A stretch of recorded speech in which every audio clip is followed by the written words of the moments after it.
The wedding day was a bittersweet affair.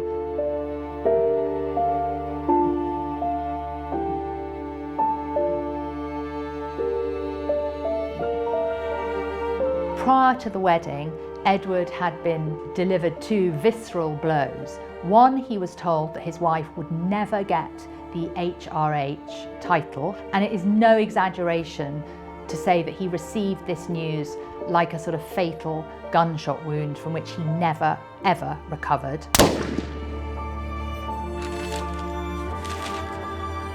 And the second was to be told that no member of his family would be attending the wedding. Hindsight is a glorious thing. I'm not sure that if he'd been told, this is what's going to happen to your wife, you will be exiled from the country, you will never really see your family again, would he still have done it?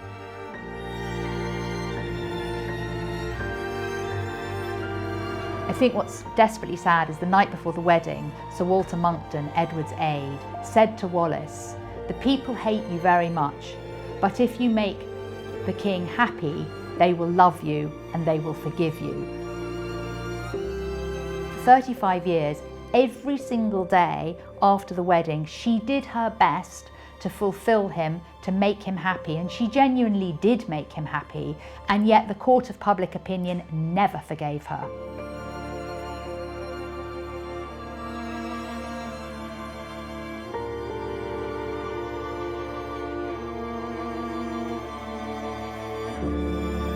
The real tragedy in this for me is that Wallis was never given a chance to be seen for the woman that she was, and the woman who I discovered through my research bore no resemblance to the myth that we've been fed in history.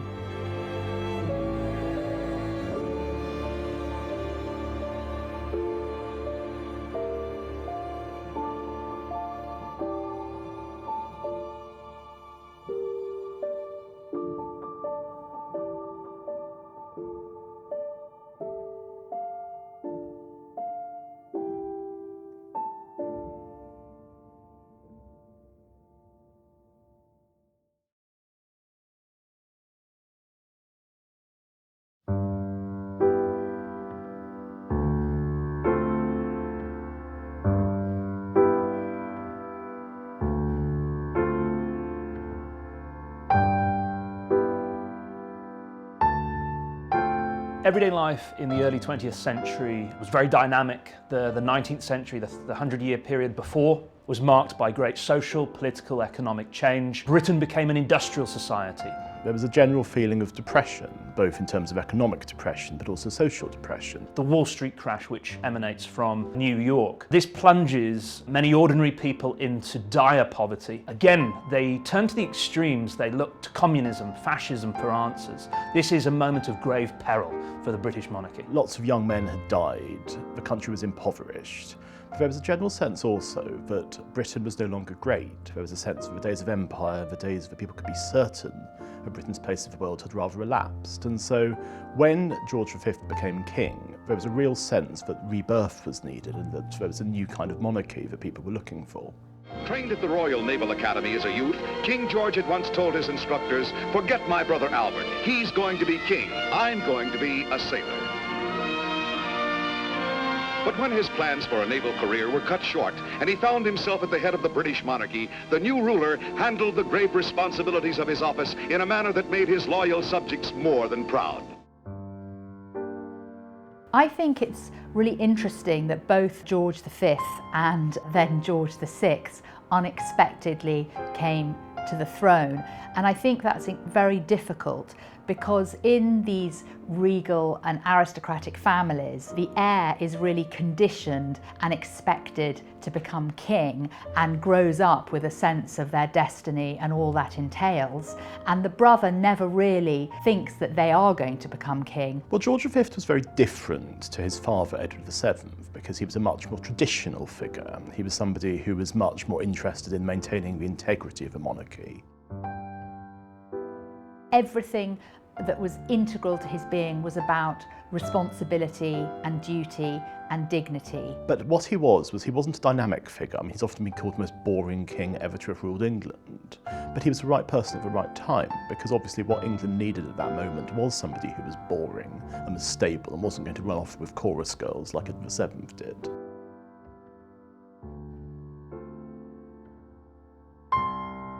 King George V had quite a strained relationship, certainly with his sons. He was quite an old-fashioned figure. He was very much a Victorian, and at first quite resistant to the change brought about by things like new technologies and developments in the mass media.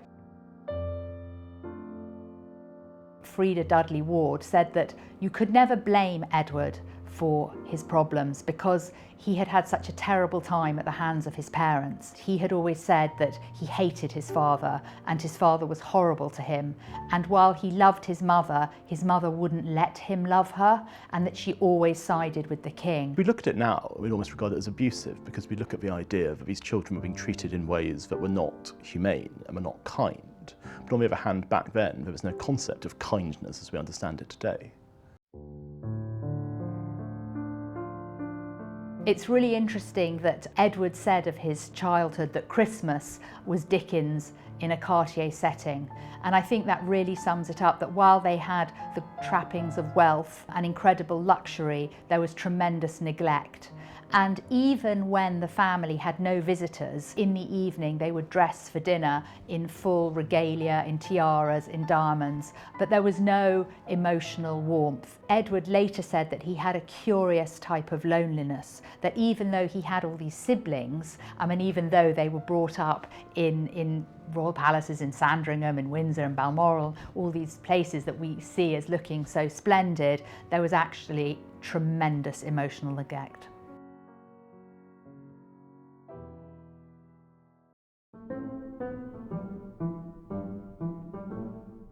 Edward VIII was the fast-living prince. He was excited by change and innovation.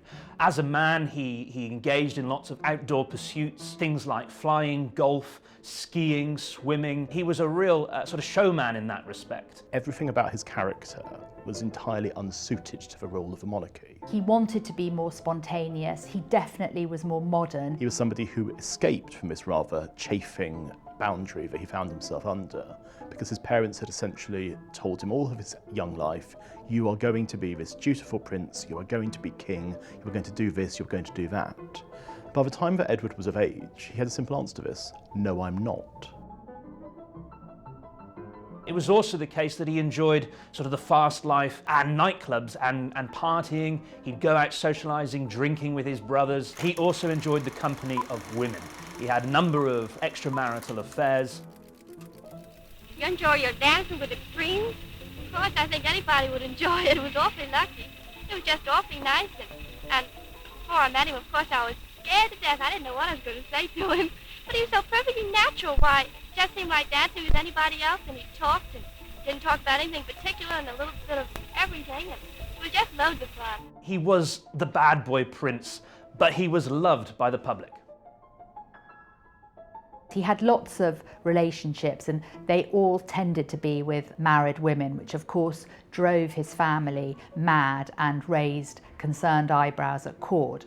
His main relationship before Wallis Simpson was with a woman called Freda Dudley Ward, who was half American, half British, married with 2 teenage daughters.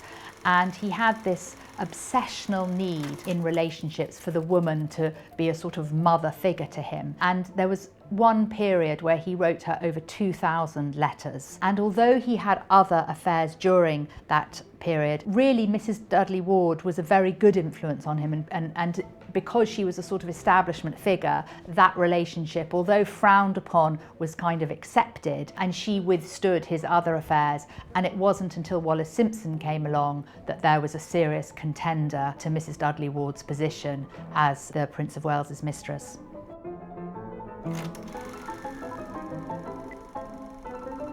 Wallis had been born in Baltimore, Maryland in the United States. Wallis Simpson came from a very well-bred American family. She was very well educated. She went to a very good all-girls school, Oldfields in Baltimore. Her father died when she was a baby and her mother was a single mother, and her childhood was difficult. She absolutely adored her mother, but they were very much at the mercy of her mother's brother, Uncle Sol, who was a very dictatorial, difficult, demanding man. The reason I think that Wallis married incredibly young was because she felt that she would have a form of financial security, and that would be a relief for her mother.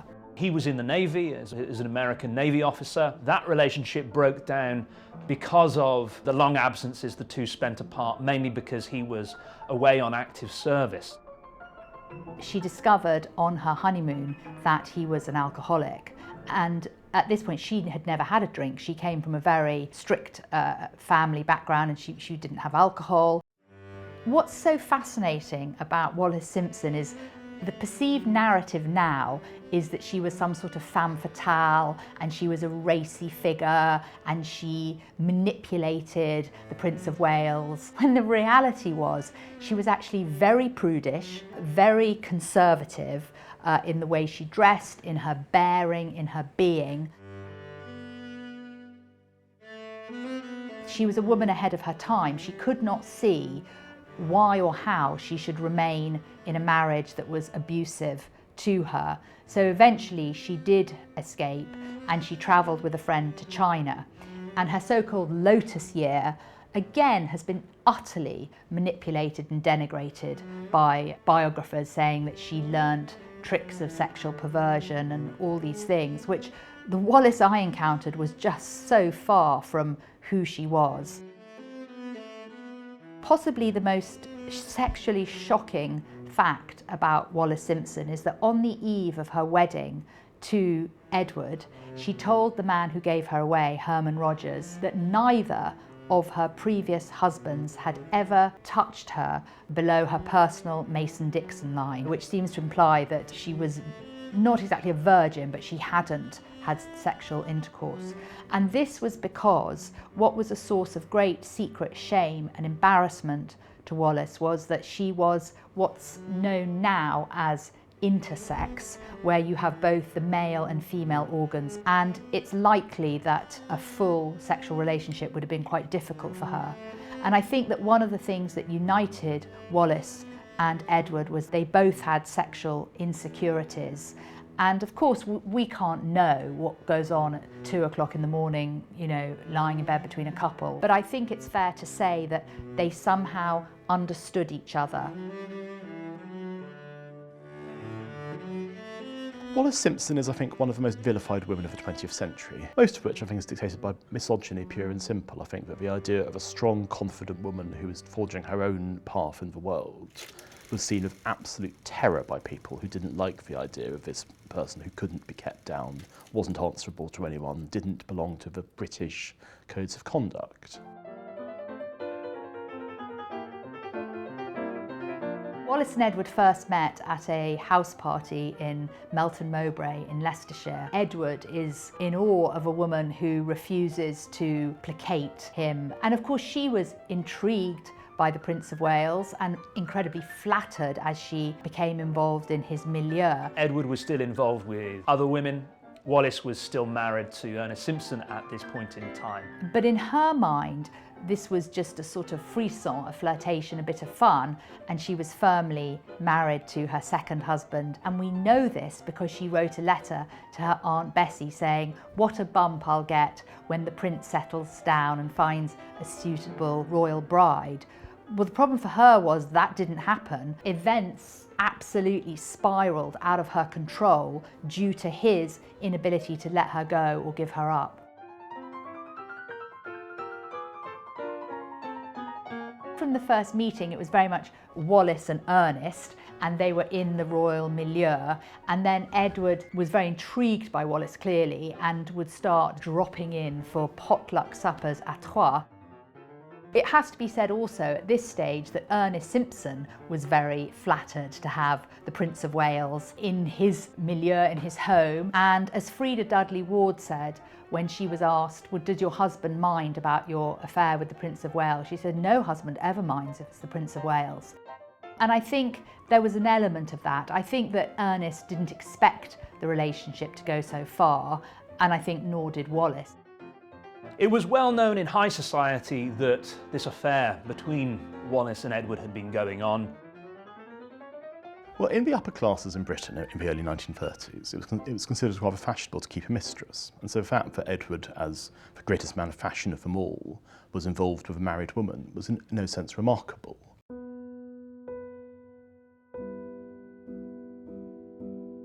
What was terribly difficult for the British public was, of course, they knew nothing about Wallis and Edward's relationship, whereas within the establishment and within society, everybody knew about their relationship. And I think that one of the cruelest aspects of history in this respect is that everybody in the Prince of Wales and Mrs. Simpson's circle who met Mrs. Simpson really liked her and really admired her and could see what a good influence she was on the king. However, it was the unholy trinity, as I call them, of palace, parliament and church who did not want Edward on the throne, and in my opinion, Mrs. Simpson became the suitable scapegoat for that. The great press barons, Lord Beaverbrook and Lord Rothermere, had conspired together to basically say to other Fleet Street editors of newspapers that they mustn't publish the story about Wallis and Edward, that this must be kept a closely guarded secret. This was because there was real concern about what the public response would be. And ultimately, they were very successful, Beaverbrook and Rothermere, in keeping this a closely guarded secret right through until the end of 1936.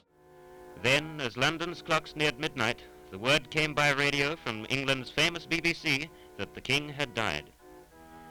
Dawn finds London with all flags at half-mast. The busy theatre districts are deserted, with even the cinemas closed, and in many cases, houses of business as well. At Buckingham Palace, thousands stand silently in token of their grief.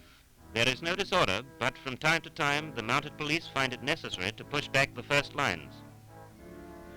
With crape on their colours, the guards follow the ancient military formalism to the last detail.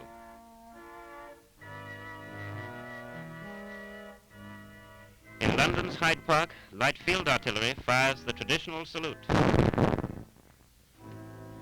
Today, the British people ponder their King, Edward VIII, the new head of the House of Windsor.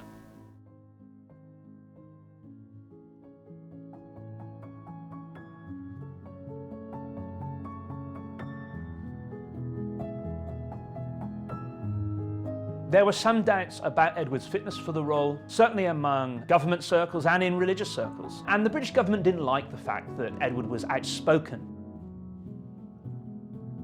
I think it's really interesting to note that everyone is so quick to blame Wallis Simpson for the abdication.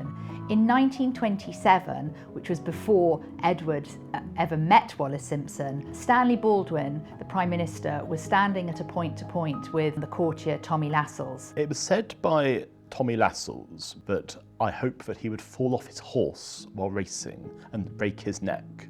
And Stanley Baldwin, the Prime Minister, said, God help me, so do I. The idea was that in the highest echelons of society, whether it was social, whether it was political, ecclesiastical, anything else, nobody wanted him to become king because they saw him as a complete liability, but also, and I think this is crucial, somebody who could not be governed. When Mrs. Simpson came along, their prayers were answered because suddenly here was somebody who could take the blame for the fact that, as I say, the unholy trinity of palace, parliament and church did not want Edward VIII on the throne. Please, Lord Edward VIII. God save the King.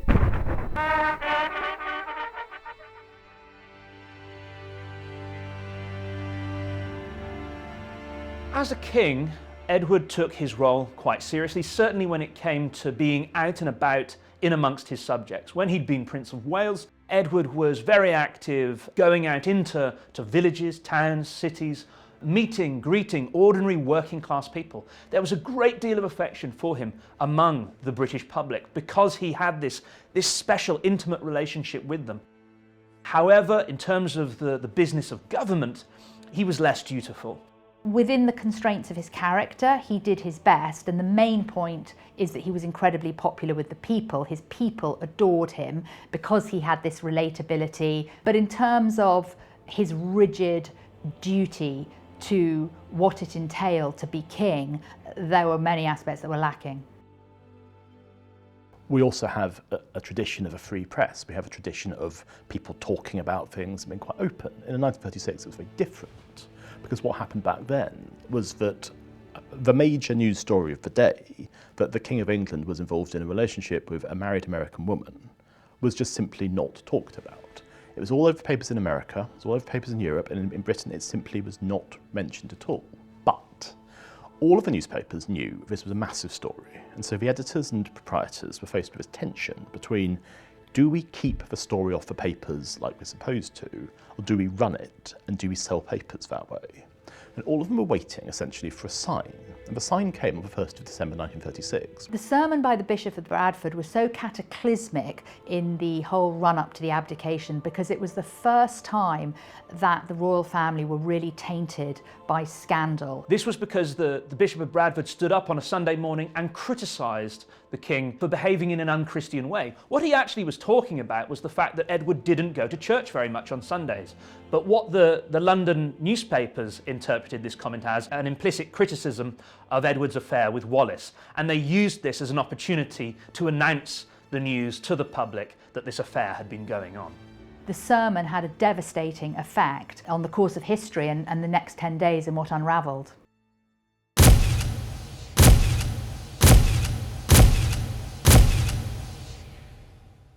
The public's reaction to the announcement of this news of the affair was one of shock and surprise. How could this news have been kept from them for so long? They adored this man, they put their faith in him, they all wanted him to marry, and such was the public's affection for Edward that in fact there were many discussions, especially with Wallis, well, could he give an address to the people? And if the people could understand that he loved this woman and he genuinely felt he could not be a good king without her, then they would understand. They were, in some quarters, supportive of their king. They thought that he should be able to marry the woman he loved and stay on the throne. However, certainly in more middle class and in more conservative circles, there were concerns that Edward was not putting duty ahead of his personal gratification, and that he should be playing a better role as a Christian king.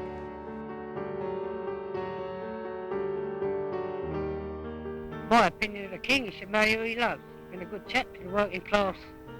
That's my opinion of him.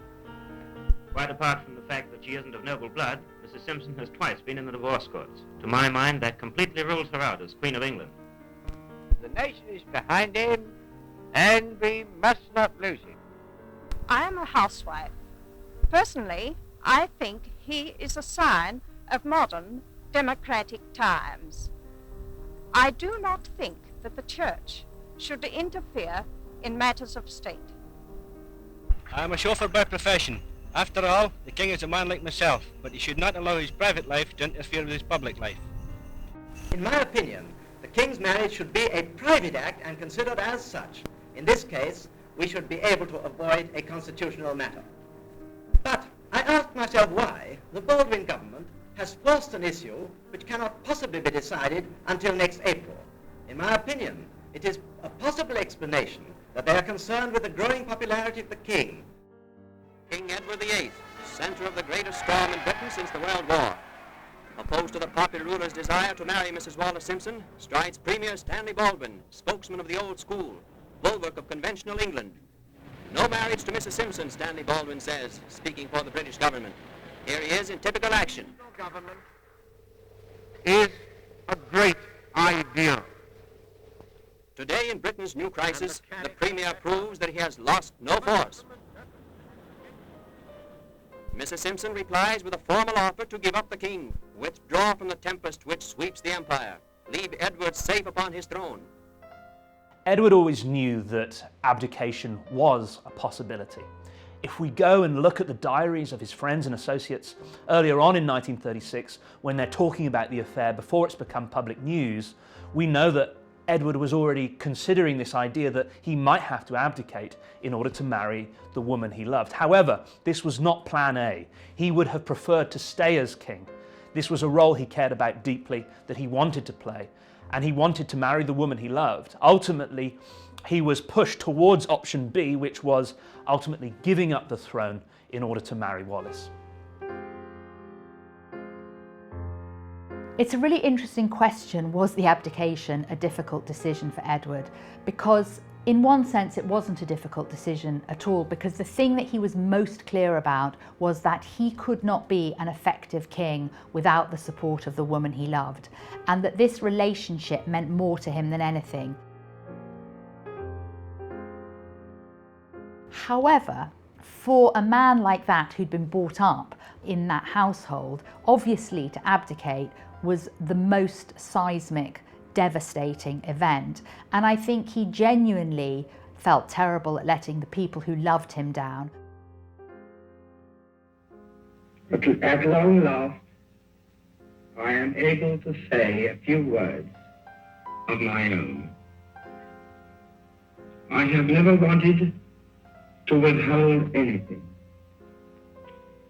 But until now, it has not been constitutionally possible for me to speak.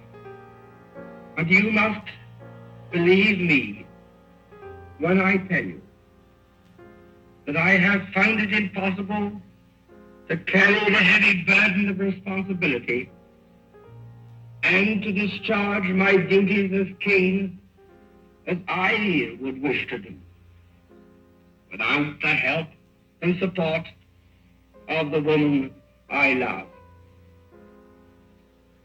And now we all have the new king. I wish him and you, his people, happiness and prosperity with all my heart. God bless you all. God save the king. Wallis tried repeatedly to prevent Edward from abdicating, and she wanted to go away, and she kept saying, she wrote to friends, I just could slip away and quietly fold my tent, and she wrote to Edward and said, look, you can be a really effective king and I shall watch you with pride from afar. She was anxious that she had become this sort of scandalous woman at the centre of this story, and she didn't enjoy the attention.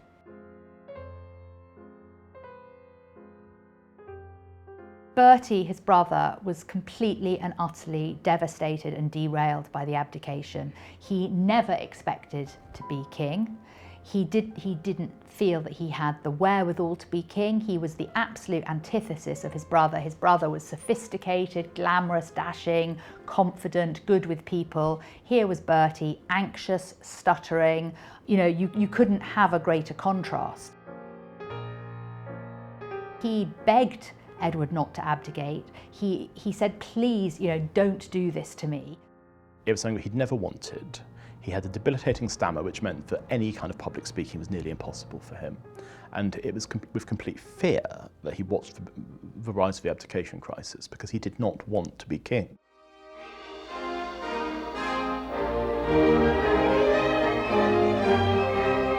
The ancient French city of Tours gives the Reverend R.A. Jardine of Darlington, England, a royal send-off as he rushes to the picturesque Chateau de Conde, near here, to conduct the marriage ceremony for the Duke of Windsor. He's accompanied by Sir Walter Monckton and A.J. Allen, the Duke's legal advisors.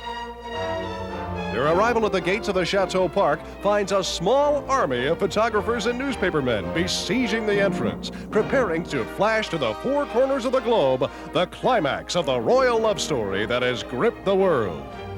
A great crowd has gathered here, too, to toast the bride and groom when word of the completion of the ceremony reaches the castle gate.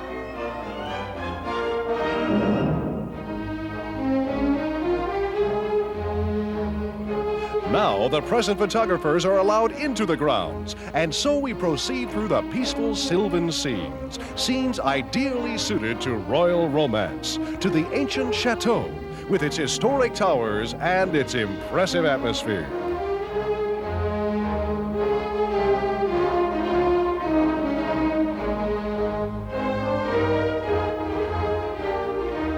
Only a select few witnessed the ceremony, and there, now, the Duke and Duchess coming out on the chateau steps. Edward and his American bride, the woman for whose love he gave away an empire. Theirs has been called the greatest romance in history, and its climax here in this secluded spot is in vivid contrast to the pomp that might have been. But they're supremely happy at last, after months of difficulties. The silent, almost lifeless grounds of Conda at this critical moment in Edward's life recall to mind the glittering coronation pageantry of last month in London. But Edward staked his crown on love and won, the partner of his heart's desire. So they're happy now amid their closest friends.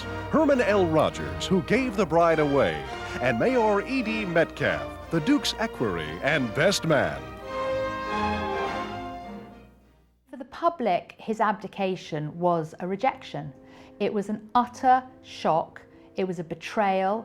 They were genuinely pained by this. They were aghast. They couldn't comprehend why he would do such a thing. 1936 was the year of three kings. It was a year that greatly unsettled the British monarchy. Given how popular Edward had been, after he left, there was a great sense of disappointment, and a cloud hanged heavy over the British monarchy. We know that Bertie, as Edward's younger brother, was very anxious about becoming king. He wasn't a public figure on the same level as his brother had been. He wasn't very good in front of the cameras. He struggled to make speeches. He was a reluctant monarch in that respect, and he knew that becoming king would mean that he had to put his home life, his family, on the back burner, that he had to embrace duty, responsibility now first and foremost.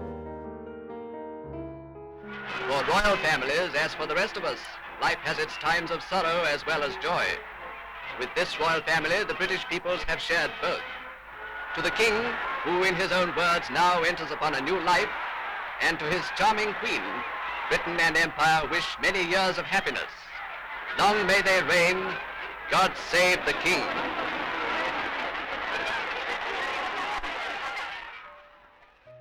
Well, after the abdication, Wallis Simpson was regarded as somebody who was dangerous. She was regarded as the woman who had destroyed the king, the woman who had brought down Edward VIII, and she was seen as somebody who was not worth bothering with. Wallis was terrified by the fallout of the abdication crisis.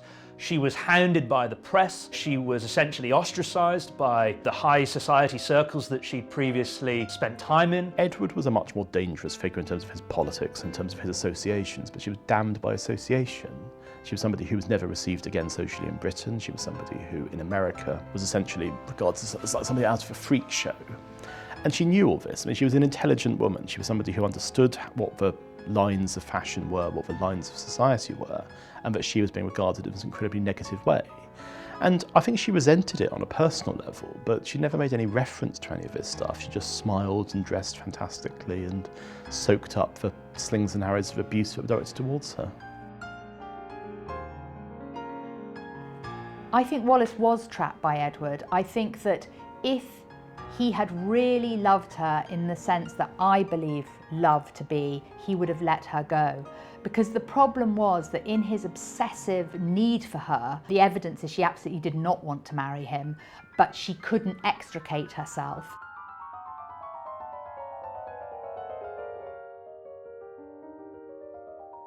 Edward bought Wallis a Cairn Terrier called Slipper, and this dog became their kind of substitute child. Edward, who'd had the dog in Austria, decided to send the dog to Wallis because she was missing him so much. And on the first evening that the dog arrived, with Edward's equerry had brought him, Wallis took the dog out for a walk, and the dog, Slipper, was bitten by a viper and died. And it's at this point in their correspondence, and really everything that they'd been through, that they'd been holding on so tightly, that the dam of their grief breaks. And their letters are absolutely heartbreaking. They are saying the principal guest at our wedding is no more. They can't stop crying. They feel completely and utterly undone by the death of this dog. And I really understand that, because they'd held themselves together so tightly. They'd been through this seismic historical event and everything that that entailed. And the death of this dog broke the dam of their grief. What is really telling is that Wallis said, I'm going to have Slipper buried in the grounds of the chateau where she was staying. And Edward said, no, don't do that. I'm going to have a special lead-lined casket made, and we will have Slipper taken back to the canine burial ground at Fort Belvedere, his home, what had been his home in England. Now, what this shows is that at the time of the abdication, it never occurred to him that after a suitable cooling off period, he wouldn't be allowed to return to England, to Britain, to live the life of the brother of the king and to have Wallis with him back in Britain. I think that's extremely telling. Do you have any regrets when you look back on your life? Oh, about certain things, yes. I wish it could have been different. But I mean, I'm extremely happy, and naturally you've had some hard times, but who hasn't? We just have to learn to live with that. But I have great fun. I think happiness is a great secret to how you feel and look, perhaps. We've been very happy, to be sure. Well, you certainly look very young, sir, too. Well, I'm very happy.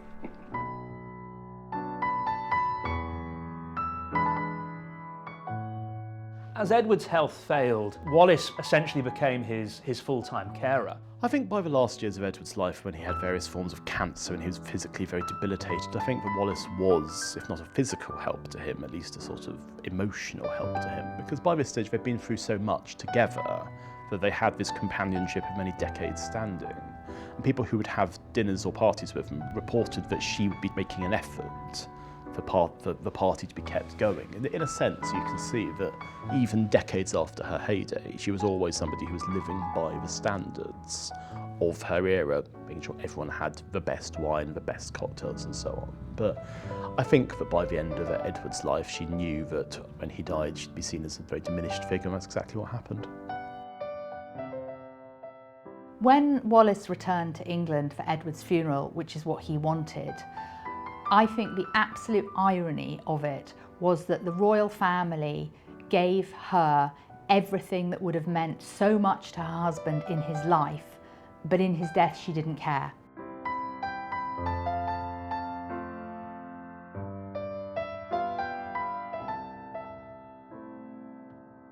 The day before the Duke's funeral was the Trooping of the Colour, and the Queen asked Wallis would she like to go in the state carriage, astonishingly, with the Queen Mother. And Wallis said no. I mean, it was too little too late.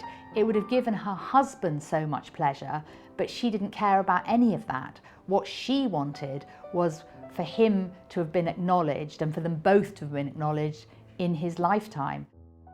I think one of the most tragic photographs is the photograph of the Duchess of Windsor looking out of the window at Buckingham Palace.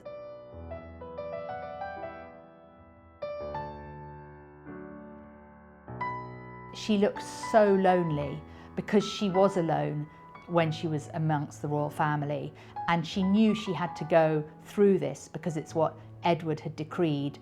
All the funeral arrangements he'd agreed with the Queen at a prior event, so she had to honour her husband's wishes. But I mean, it would have been unbearable for her. And then the very sad figure of the grieving widow going up the steps. The Queen had kindly sent one of her private aircrafts to fly Wallis home, and she walks up those steps alone, and you know she's returning to a life in Paris alone.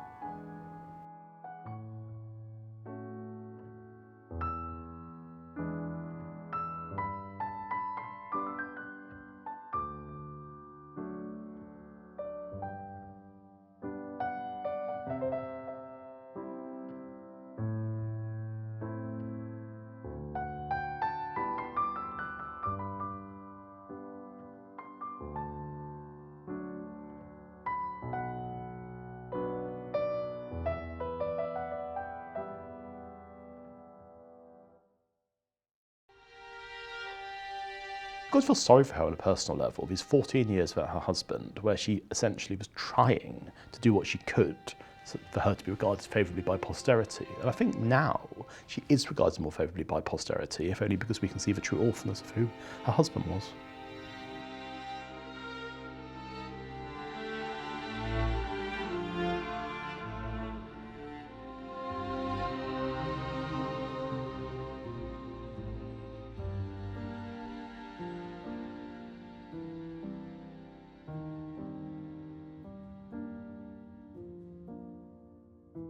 The years after Edward's death were really the most tragic for Wallis. As her private secretary, Joanna Schutz, told me, she stayed with her for a few years and they would travel to America on the boat, and she would, do a little shopping, and she tried to kind of befriend her, but essentially Wallis was alone. She was very lonely.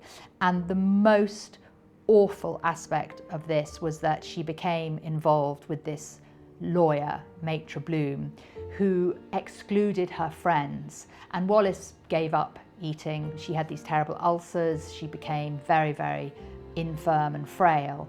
And one of the saddest things for me was one of her girlfriends, Mrs. Brinsley Plunkett, an Irish aristocrat, said that at the end of Wallis's life, her friends all wanted to go and see her and repay some of the amazing hospitality that she had given to them.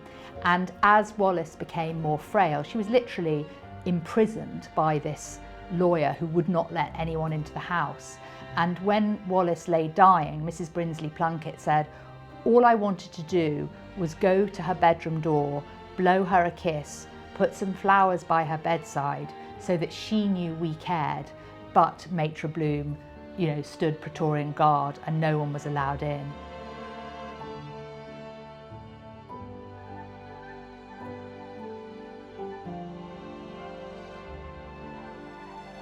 The end of her lifetime was a devastating, devastating affair, and it would have been everything that the Duke would not have wanted for her.